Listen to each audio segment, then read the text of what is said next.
Salam, hər vaxtınız xeyir olsun, dəyərli tərbiyəçi müəllimlər. Bu gün mən sizə bu gün keçirilən sınağın suallarını izah edəcəm. Bildiyimiz kimi 15 aprel tarixində Azərbaycan Respublikasının Təhsil İnstitutu tərəfindən sınaq imtahanı təşkil olundu. Belə ki, sınaq imtahanı rəsmi şəkildə təşkil olundu və 1 saat vaxt verildi. 1 saat ərzində isə bütün bağça müəllimləri həmin o sınaqda özlərini sınadılar. Ümumi olaraq 25 sual idi və həmin suallar haqqında mən indi izahlar verməyə çalışacağam.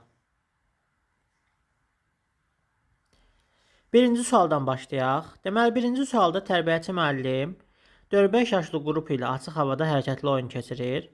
Oyun zamanı iki uşaq tullanarkən yıxılmaqdan qorxur və oyundan uzaqlaşmaq istəyir.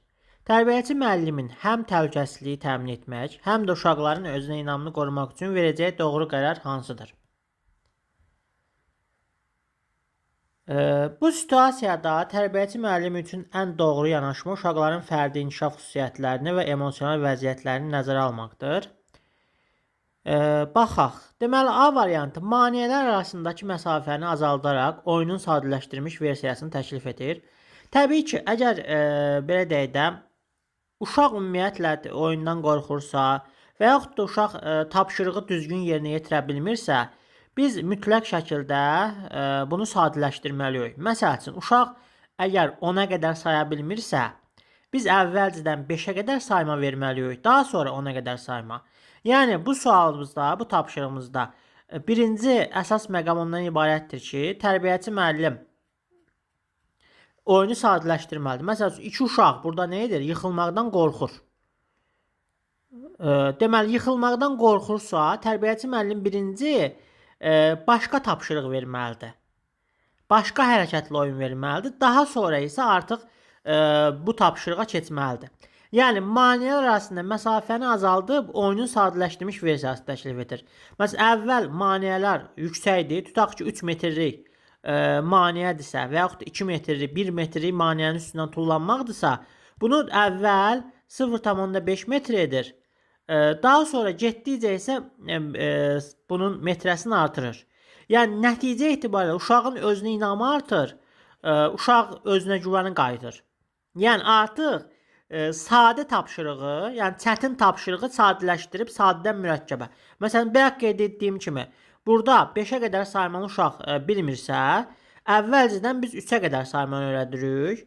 3-ə qədər saymadan sonra artıq deyirəm 4-ə qədər say, daha sonra deyirəm 5-ə qədər say. Artıq burada etap-etap sayma bacarıqları formalaşır. A variantı bizim doğru cavabımızdır. Maneələr arasındakı məsafəni azaldaraq oyunun sadələşdirilmiş versiyasını təklif edir. B variantı bizim səhv cavabımızdır. Çünki oyunu dayandıraraq bütün uşaqların başqa fəaliyyətə yönləndirmək düzgün olmaz. Çünki digər uşaqların da oynamaq hüququ var. Biz bir nəfərə görə oyunu dayandırırıqsa, digər uşaqların oyun hüququnu əlindən almış oluruq. C bəndi uşaqların qorxunu aradan qaldırmaq məqsədi ilə onları oyuna qoşulmağa məcbur etmək. Məcbur etmək olmaz. Uşağı məcbur etsək, onda biz uşaq önümlü prinsipini pozmuş oluruq. Məcburiyyət həm də travma yarada bilər uşaqlarda, qorxunu daha da dərinləşdirə bilər. Ona görə C variantı düzgün deyil. D variantı. Qorxan uşaqları müşahidəçi roluna keçirir və onların yerinə başqa uşaqları seçir. Təbii ki, uşaqların fəaliyyətini kənarlaşdırmaq onların uğursuzluq hissi yaradır. Yəni, bu günləri biz əgər uşaqları belə deyək də oyundan uzaqlaşdırsaq və yaxud da məcbur etsək, onları özünə inamı mənfi təsir göstərə bilər və onların bacara biləcəyi səviyyəyə endirmək isə onlarda mən bunu bacarıram hissini formalaşdırır. Yəni, bu günləri müşahidəçi roluna keçirib həmin uşaqları başqa uşaq onların yerinə keçirsək, bu düzgün olmaz. Y variantı isə oyun zamanı uşaqlara daha sürətli tullanmağa tapşırılır. Təbii ki, daha sürətli tullanmağa tapşırılsa, yenə də bu çarə deyil. Uşaqlar yıxıla bilər, digər hadisələr baş verə bilər və yaxud da artıq burada təhlükə riski artır. Yəni, qorxunun şiddətlənir, qorxunun şiddəti artır. Ona görə də Y variantı bizim doğru cavab ola bilməz. Ümumiyyətlə, ən uyğun cavab A variantıdır. Məsafəni biz azaltsıq, fiziki gərginliyi və yıxılma riskini azaldarıq. Beləliklə uşaq özünü daha təhlükəsiz hiss edər. Eyni zamanda müəllim fəaliyyəti uşağın yaxın inkişaf zonasına uyğunlaşdırır. Yəni burada bir növ scaffolding edir. Bu uşağın qorxusunu tədricən yenməsinə və fəaliyyətindən zövq almasına şərait yaradır. Ona görə də birinci sualımızın cavab variantı A variantıdır. Növbəti sual. Tərbiyəçi müəllim açıq hava fəaliyyətində uşaqları ağacın aşağı budağını dırmaşmaq imkanı yaradır. Bir valideyn bu fəaliyyəti təhlükəli hesab edir və narazılıq bildirir. Bu vəziyyətdə tərbiyəçi müəllimin peşəkar yanaşması hansı olmalıdır? Deməli, situasiyada ilk öncə baxırıq ki, görək situasiya bizə nə deyir? Situasiyamız belədir ki, ağacın aşağı budağına bir ağacdır. Ağacın elə bir ki, aşağıda bir budağı var. Uşaqlar ona dırmaşmaq istəyir. Tərbiyəçi müəllim də uşağa deyir ki, ona dırmaş.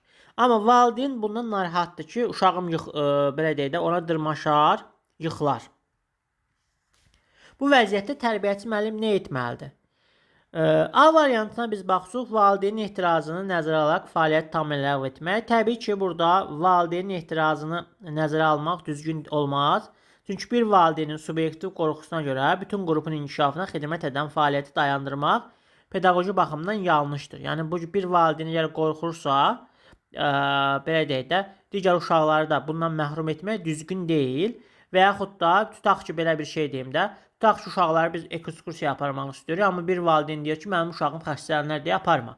İndi bir valideynə görə biz 20 nəfər uşağı ekskursiya aparmayaq, təbii ki, bu düzgün olmaz. A variantı ona görə düzgün olmaz.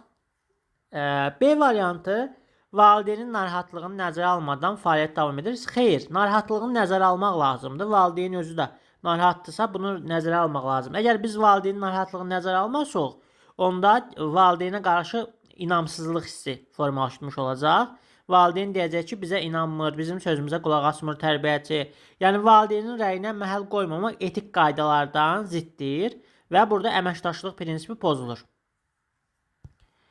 C variantını saxlayıram. C variantı bizim doğru cavabımız ola bilər. D variantı valideynlərə fəaliyyətin vacibliyini sübut etməyə çalışır. Demək, sübut etməyə çalışmaq çox vaxt müdafiə xarakteri daşıyır. Yəni mən özümü müdafiə eləyirəm. Bu düzgün olmaz. Eyni zamanda emosional reaksiya kimi qəbul olunur və konstruktiv məlumatlandırma daha effektivdir.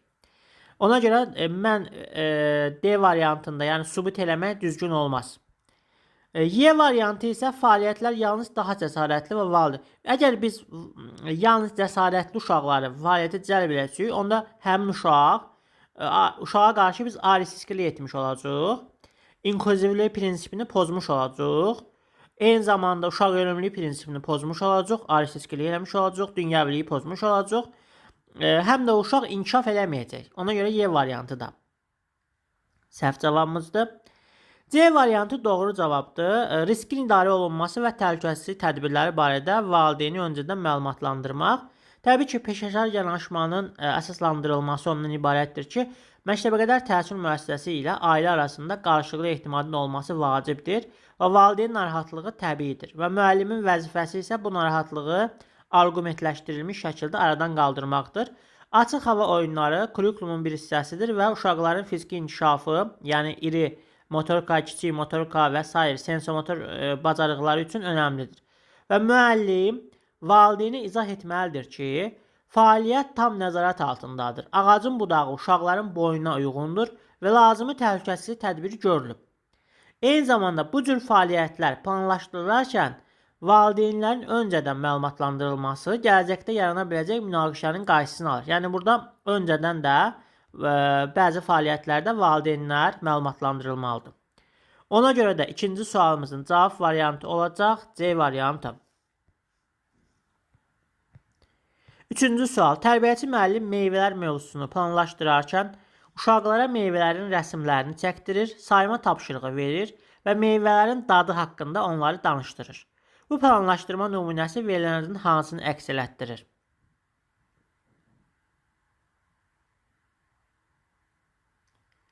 Deməli, bu sualda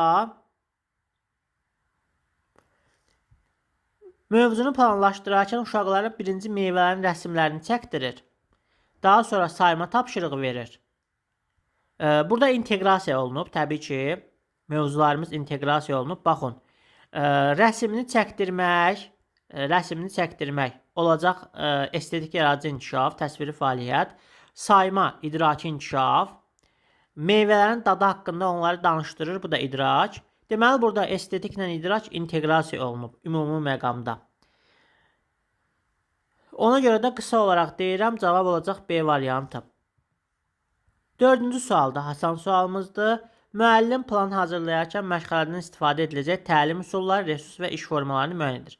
Avtomatik olaraq müəllim baxıb görür ki, iş forması varsa, iş forması hansında idi? Həftəlikdə. İş forması, iş üsulu, deməli standart, mövzu, məqsəd, iş forması, iş üsulu, resurslar. Bunlar aiddir həftəlik planlaşdırmağa. İş forması, iş üsulu, məqsəd, bunlar illikdə yox idi.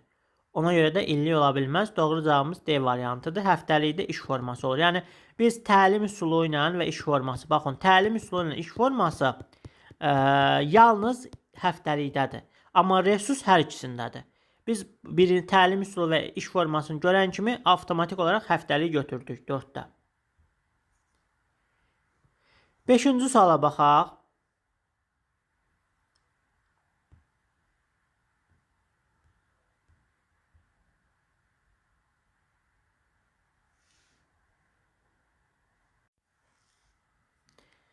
Beşinci sualda tərbiyəçi müəllim portfolyoda uşağın fəaliyyəti ilə bağlı onun ən yaxşı işlərini deyil, hər hansı bir mövzu və ya fəaliyyətlə bağlı bütün iş nümunələrini saxlayır. Tərbiyəçi müəllim bunu hansı məqsədlə edir?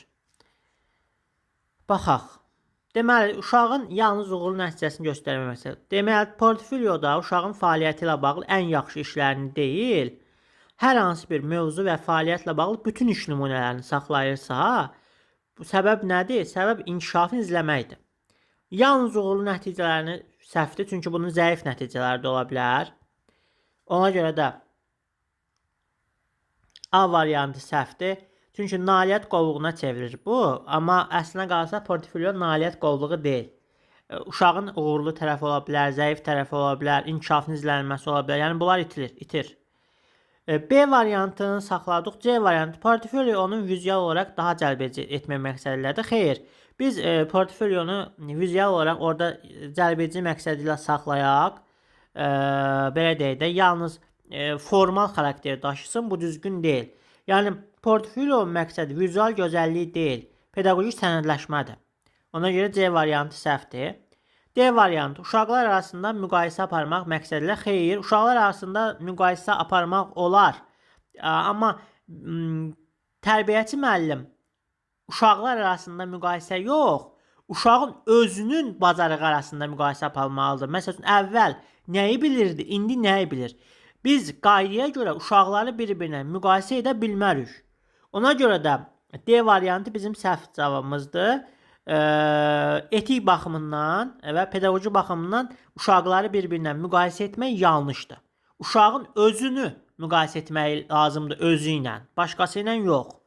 D variantı səhvdir. Ona görə Y variantında keçirilən fəaliyyətləri valideynlərə bildirmək məqsəd. Bəli, portfolyo doğrudur ki, keçirilən fəaliyyətlər, belə deyək də, valideynlərə bildirilir. Yəni, burada keçirilən fəaliyyətləri biz valideynlərə bildiririk. Amma burada ən yaxşı halda təkcə keçirilən fəaliyyətləri valideynlərə bildirmək üçün portfolyo ehtiyac yoxdur. Ona görə də Y variantı səhvdir. Amma bizim doğru cavabımız olacaq B variantı. B variantında uşağın inkişaf prosesini və irəliləyişini izləmək məqsədilə aparılır. Əgər müəllim yalnız ən yaxşı işləri seçsəydi, bu uşağın fəaliyyətlərinin real mənzərəsini deyil, yalnız son nəticəni göstərdi. Yəni, bu günləri biz tutaq ki, uşağın ən yaxşı bacarıqların portfolyoya daxil eləyək, amma zəif cəhətlərini daxil eləməyək və beləcə deyək ki, uşaq inkişaf eləyib, bu özümüzü aldatmış oluruq bu zaman. Təsəvvür eləyin ki, bu nəyə bənzəyir? Tutaq ki, biz inkişaf sahəsini bilirik, amma belə deyək, standartı bilmirik. Bir yerə gedəndə deyirik ki, biz məktəbə qədər kurikulumu mükəmməl bilirik. Amma bir inkişaf sahəsi ilə bu demək deyil ki, biz mükəmməl bilirik. Yəni, belə bir şeydir. Və burada da biz uşağın ən yaxşı ən yaxşı əl işlərin ora qoyuruq və özümüzü alladırıq ki, uşaq yaxşı bilir. Amma uşaq yaxşı bilmir axı, bəli uşağın mənfi cəhətləri. Ona görə bu düzgün olmaz. Və eyni zamanda bütün iş nümunələrinin ilkin həm də təkmilləşmiş variantlarının saxlanılması uşağın haradan başladığını və hara çatdığını görmək imkanı verir. Və müasir pedaqoqada nəticədə daha çox proses önəmlidir. Uşağın bir mövzunu mənimsəyərək keçdiyi çətinliklər, etdiyi səhvlər və bu səhvləri necə düzəltməsi onun öyrənmə tərzini və əzmkarlığını üzə çıxarır. Eyni zamanda bütün nümunələr müəllimə uşağın zəif və güclü tərəflərini daha dəqiq müəyyənləşdirməyə və növbəti planlaşdırmada bu məqamları nəzərə almağa kömək edir. Ona görə də 5-ci sualımızın cavab variantı B variantıdır. Yəni inkişaf prosesini və irəliləyişini izləmək məqsədi ilə. Doğru cavabımız B variantıdır. Suallara biraz geniş cavab verirəm deyə vaxtımız çox gedir. Ona görə üzürlü sayın. Ola bilər deyirsiniz, müəllim nə çox danışır. Amma yəni çalışdığım qədər istəyirəm ki, geniş məlumat verim. Növbəti sualımız 6-cı sual. Tərbiyəçi müəllim açıq havada uşaqlarla daşları say və qruplaşdır fəaliyyət təşkil edir. Aha, deməli daşları sayıb qruplaşdırmaq təşkil olunur. Uşaqlardan müxtəlif ölçülü daşları saymaq və ölçüsünə görə qruplaşdırmaq tələb olunur. Bəzi uşaqlar daşları toplamaq kifayətlənir, amma onlar qruplaşdıra bilmir. Tərbiyəçi müəllimin doğru yanaşması verilənlərdən hansıdır? Deməli, A variantı uşaqlara daşları sərbəst oynamağa icazə verir. Bu doğrudur. Uşaqlara daşlarla sərbəst oynamağa icazə vermək olar. Bu doğru yanaşmadır. Bizim doğru yanaşmalarımızdan biridir. Amma burada uşaqlarla yalnız daşlarla oynayır. Bəs qruplaşdırmaq?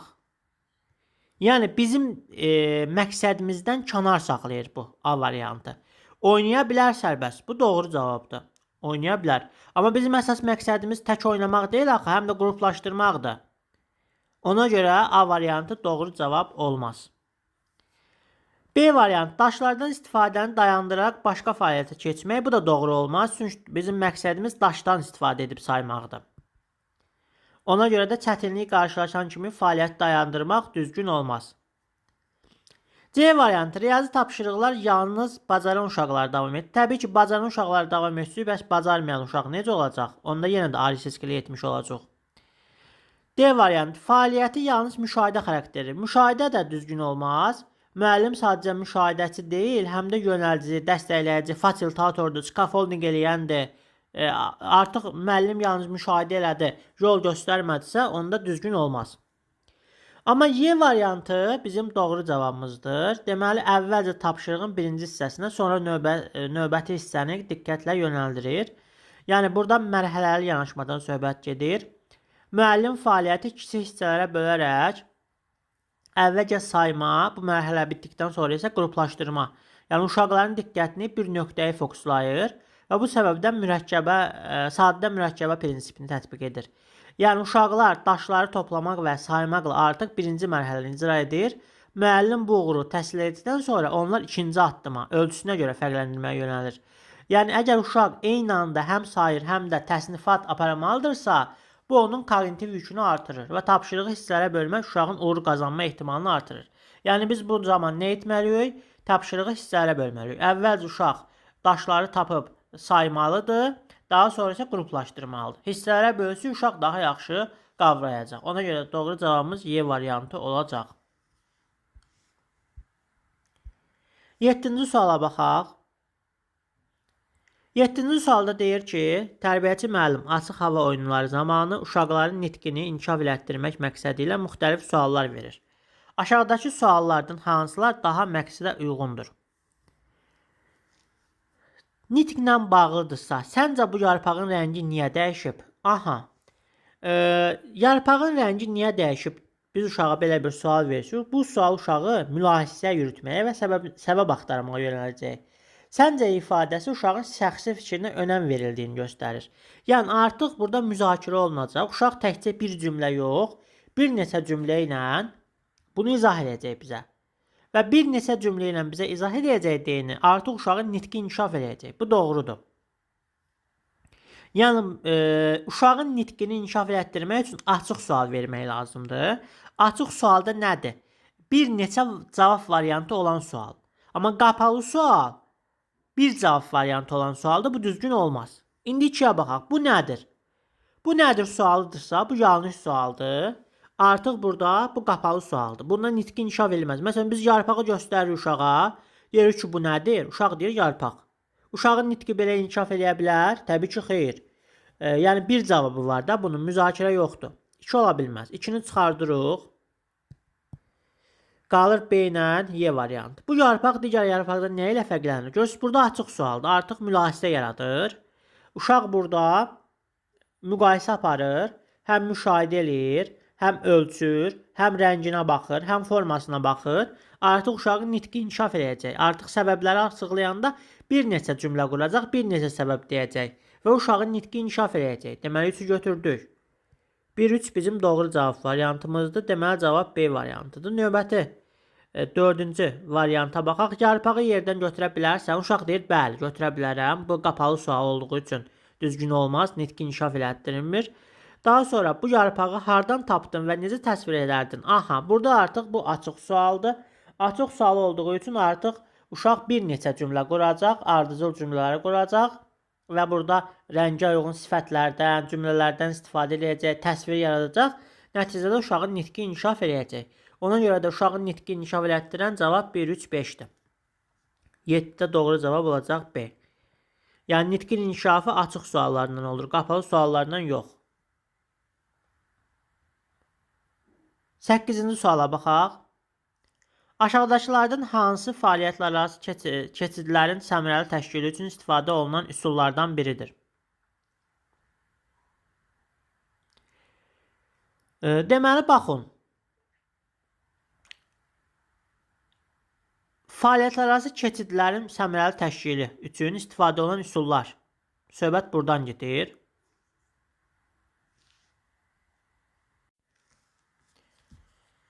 Deməli, bu sualda ümumiyyətlə keçidlər deyəndə biz nələr nəzərdə tutulur? Biz bilirik ki, baxın, məktəbə qədər yaş dövründə uşaqlar üçün ən çətin anlardan biri fəaliyyəti yarımçıq qoymaq və başqasına keçməkdir.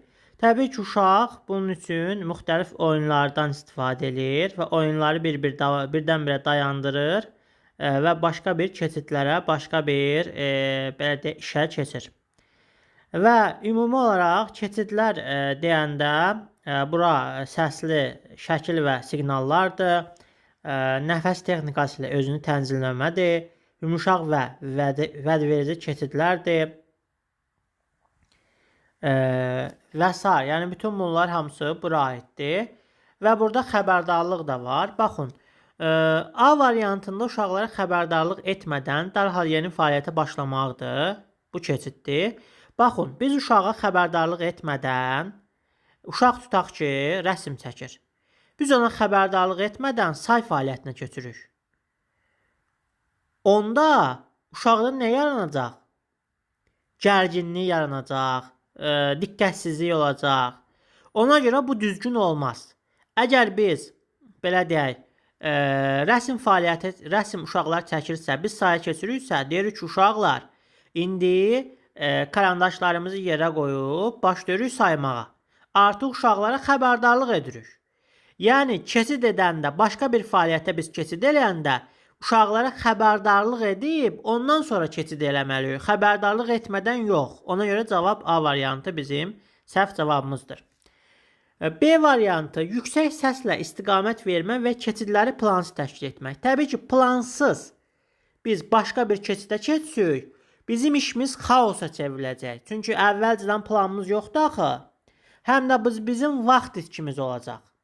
Ona görə də plansız fikri səhvdir. Doğru, B variantı səhvdir. C variantı doğrudur. D variantı bir fəaliyyətdən digərinə keçərkən uşaqların sərbəstliyinə mane olmamaq. Təbii ki, tam sərbəstlik keçid prosesinin uzanmasına və növbəti fəaliyyətin planının pozulmasına gətirib çıxara bilər.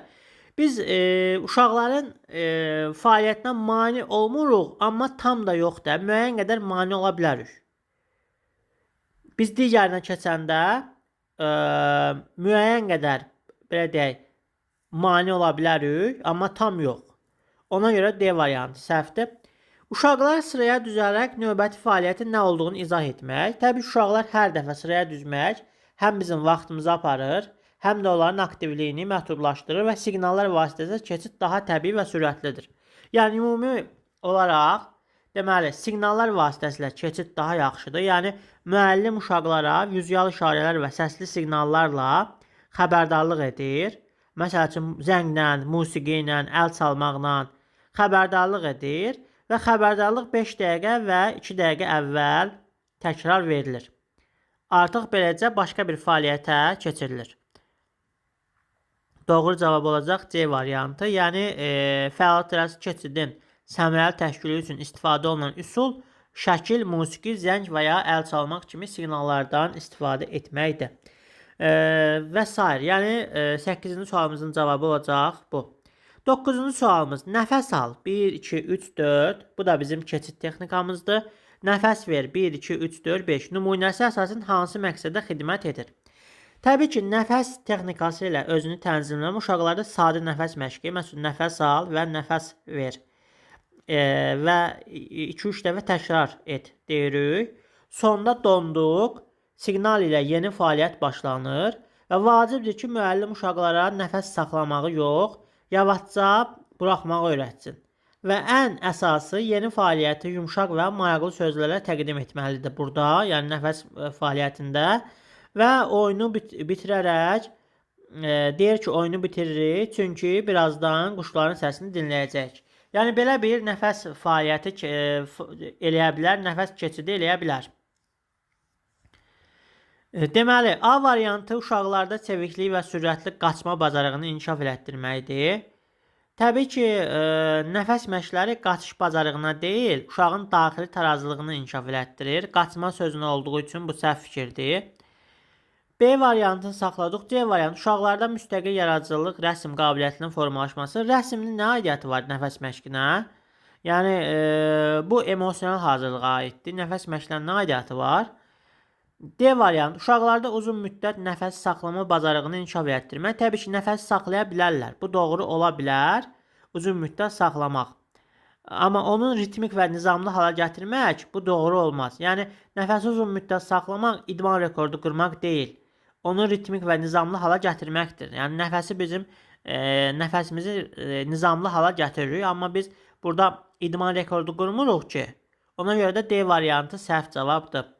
Y variantı isə bu texnika istiqaməti müəyyən etmək üçün deyil, daxili sakitlik üçün istifadə olunur. Yəni uşaqların fiziki mədəniyyət məşğələsi zamanı verilən istiqaməti doğru müəyyənləşdirmələrinə bu xidmətin əsas məqsədi bura aid deyil. Çünki burada daxili sakitlik üçün istifadə olunur bu. Fiziki mədəniyyət məşğələsinin istiqaməti üçün yox.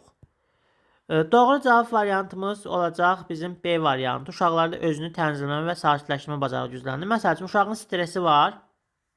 Biz nəfəs məşq eləyirik ki, stresi azalsın. Və yaxud da uşaqlara qaçırlar, artıq orqanizm daha belə deyək də inkişaf eləyib, ürəyi tez-tez vurur. Onda biz nə edirik? Özünü tənzimləmə və sakitləşmə bacarığını gücləndirmək üçün nəfəs məşqləri eləyirik. Yəni bir növ sinir sistemini sakitləşdirir. Məsələn, uşaq çox qaçır, bərk qaçırsa, uşağın sinir sistemini bu nə edir? Sakitləşdirir. Müəyyən bir say hesabı ilə biz deyirik 1, 2, 3, 4 nəfəs al. Daha uzun müddətə 1, 2, 3, 4, 5 nəfəs ver. Artıq uşağın parasimpatik sinir sistemi aktivləşir və bu ürək döyüntüsünü yavaşlaşdırır və bədəni istirahət et və həzm et rejiminə keçirir. Eyni zamanda uşaqlar ola bilər həyəcanlı olsun, ola bilər çox hərəkətli olsun, ola bilər əsəbi olsun. Onda biz nəfəs məşqləri elətdiririk. Nəticədə uşaq nə olur? Özünü tənzimləməyə kömək olur. Eyni zamanda saymaq uşağın diqqətini narahatlıqdan uzaqlaşdırıb bədəninə yönəlir. Və nəfəsi saymaq uşaqda diqqəti cəmləmək qabiliyyətini artırır və onun növbəti, məsələn, daha sakit bir məşğələyə, fəaliyyətə hazırlayır. Ona görə də nəfəs al və nəfəs ver əsas keçidin məqsədi ondan ibarətdir ki, uşaqda özünü tənzimləmə və sakitləşmə bacarığını gücləndirsin. Doğru cavab 9-da olacaq B variantı.